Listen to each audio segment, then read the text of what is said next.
We want to talk about expectation.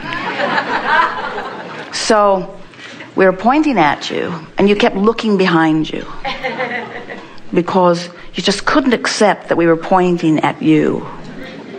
And we're eager to talk with you about whatever it is you want to talk about, but that's the thing we really want to talk about. is that harnessing of expectation that things are going the way I want them to go. Yes. What do you want to talk about? About expectations.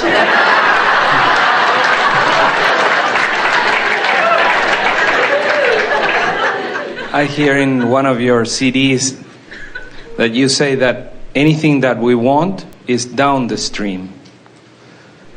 And anything that we don't want is up the stream. In other words, ease or angst. Mm-hmm. Yes. And you know why? Because the things you want, the things that you're asking for, the source within you is already standing there in the vibration of it. So the larger part of you is already that.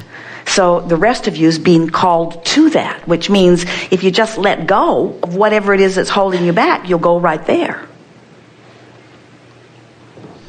So something is down the stream when we don't offer resistance. Well, it's all down there, but here's the way to look at it. The stream is calling you, and it is winning. The question is, are you going easily or the hard way? Mm-hmm. Because who you are is summoning you. In other words, if you hadn't asked for more and the larger part of you had not become more, then there would be then any resistance couldn't exist. There could be no opposite vibration. Mm-hmm. In other words, if you have not become it, then not being it is not a problem. So expecting to become who I feel I am seems to be a path of least resistance. I expect to be who I think I am, or I feel I am, or who I am becoming. And as you pointed before, it looks like always that is present, but I don't think that is it's this moment, or that is arriving. So sounds like a little bit of what you point, like deserving, or well, it could be labeled that, but labeling it only makes it last longer. So let's look at it in another way. So it's nice to have an experience that is so current that we can relate to.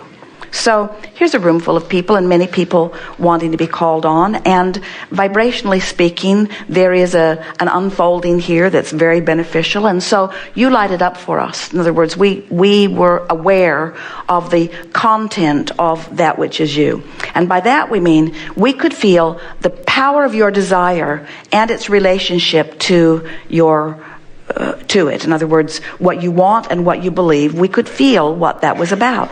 And we know with everything that we are that because of the strength of your desire and your proximity to the vortex, we know that we can have a conversation that will bring you home.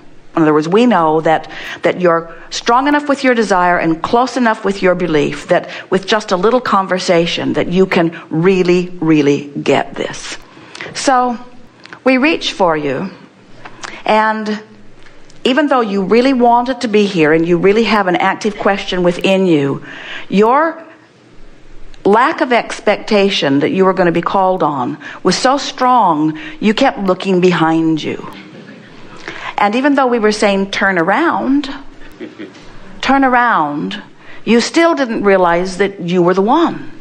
You were the one looking behind you, but you still didn't realize that you were the one, which means your expectation of not being called on was a pretty strong expectation, even though your desire was very, very strong. So it's the perfect example of the very subject that you wanted to talk about, because you want to talk about the existence of this stream. You acknowledge the existence of this stream. You even know that there's downstream and there's upstream. You acknowledge the existence of the stream, but even in your awareness of the existence of the stream, you have resistance going on that is keeping you from flowing easily. So, how does someone change their expectation? You change your expectation by practicing the thought that feels a little better. So, we expect that you will have a very good opportunity to change an expectation just by reflecting back on this moment in time. Because here you were, many people, hundreds of people with their hands up. And yet you were chosen to come forward, which means your desire mattered for something. So now you can say, well, I have proven to myself that when my desire is strong enough, even when I don't totally expect it, when my desire is strong enough, there's enough pulling power in that. And even though it was a little slow going, in other words, it didn't come easily, there were 12 other people standing up at the same time.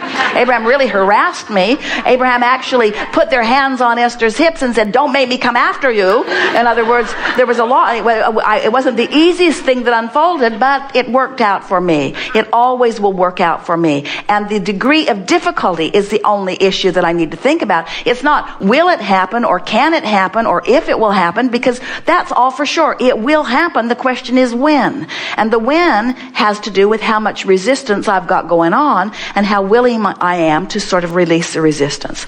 So we can tell you, there is this thing, and you're not the only one who does it or who has it, that gets in the way of what you are wanting. And that is, you've got what is itis. The only thing that keeps you from going to where you want to be is your incessant awareness of where you are. That's all that it is. Because think about it.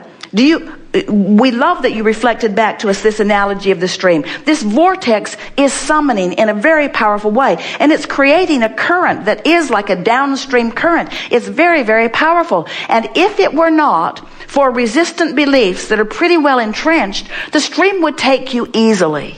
So can you feel that the operative word, the thing that you can do something about? You don't need to do something about the stream. It flows. You've already done your part in the stream. That's why it's calling you in such a strong way. Your work, your singular work, is to release resistance.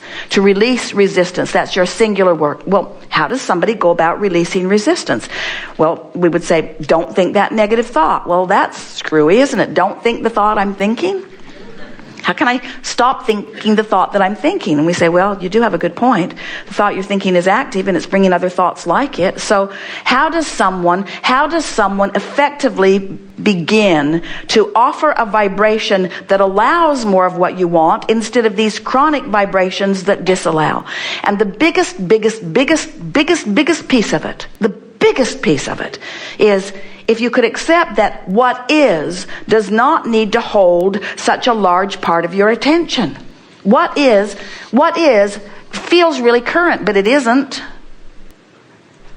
You say, well, I just looked online and I see what my bank account is. I see what it is, seems pretty current.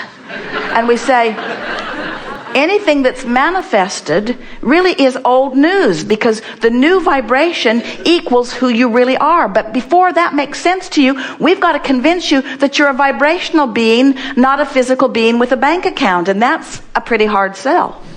You see yourself sitting on clumps, on chairs as clumps.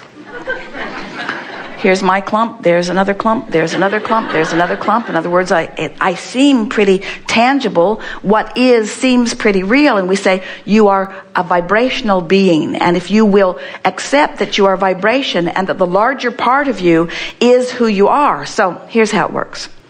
So you were source energy, and a part of you came into this body, and you're exploring the variety.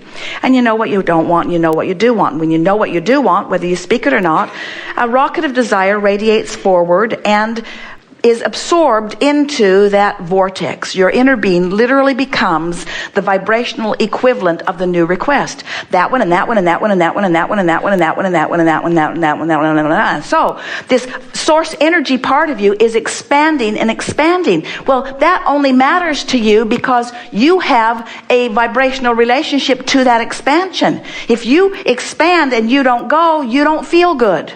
If you expand and you do go, you feel sensational. If you expand and you expect things to go well for you, you go. If you expand and you don't expect things to go well for you, you've got resistance going on. So you don't have to figure this all out. You just need to take away from this simple understanding. If you don't feel positive emotion, you're offering resistance. If you do feel positive emotion, you're offering no resistance. And resistance is the operative word. How much resistance am I offering? So we've been spewing endless processes to assist you in releasing thoughts that don't feel so good and finding those that feel better. We've talked endlessly. Many of you in this room could express the processes back to us as well as we can express them to you. We just want you to understand that if you accept the reality of this vortex, and you accept that you are a vibrational being, and you accept that the larger part of you has real time, current time, become that which you are asking for, and you can turn your undivided attention to that vibrational part of you rather than to the manifested part of you, that there will be no resistance. It's looking at the manifestation that introduces the majority of the resistance. I want more money. Well, if you're thinking about the money and you're thinking about the freedom and you're thinking about what you will do with it and you are enjoying the idea of it, there's no resistance within you. But if you want more money and you're counting how much money you don't have, you're offering resistance to the money that is there for you. The money that will materialize if you will cease the beating of the drum, the anti-money drum, the anti-drum, you see. So, expectation simply means that you've let the vortex train you into a frequency. We've been having a lot of fun with these, we'll do this quickly. We've been having a lot of fun with these affirmation cards.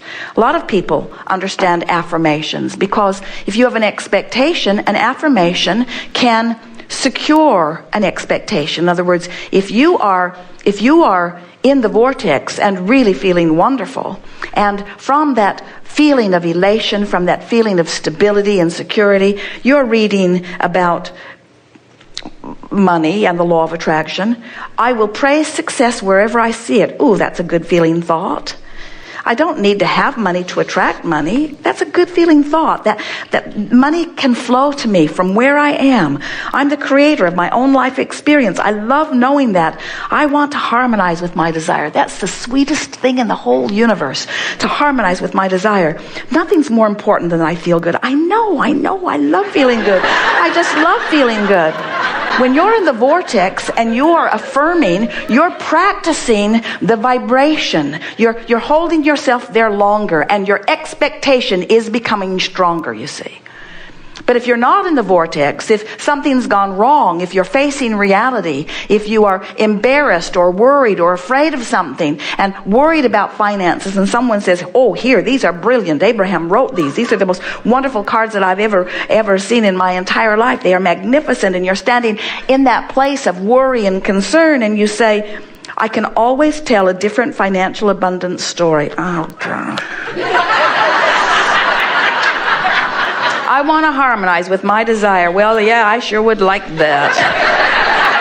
Nothing is more important than I feel good. This sucks. This just sucks. In other words, when you attempt to improve your vibration from a vantage point when you're not feeling it, often there's a backlash that does not serve you. And so the most effective way that we know to increase expectation is to focus upon something that worked and just milk it for all it's worth. And that's why we put you in this chair. In other words, we want you all day, every day to acknowledge that I had a vibration going on that was significant enough that I was selected by infinite intelligence to have a conversation about something that was infinitely important to me. How meaningful is that? My point of attraction is right on target. I am tuned in, tapped in, turned on. In other words, because as you acknowledge something that worked and you milk the feeling of it, you practice the vibration of it, and then all around you, the universe lines you up with other cooperative components. And don't forget to share, like, and subscribe for such more videos.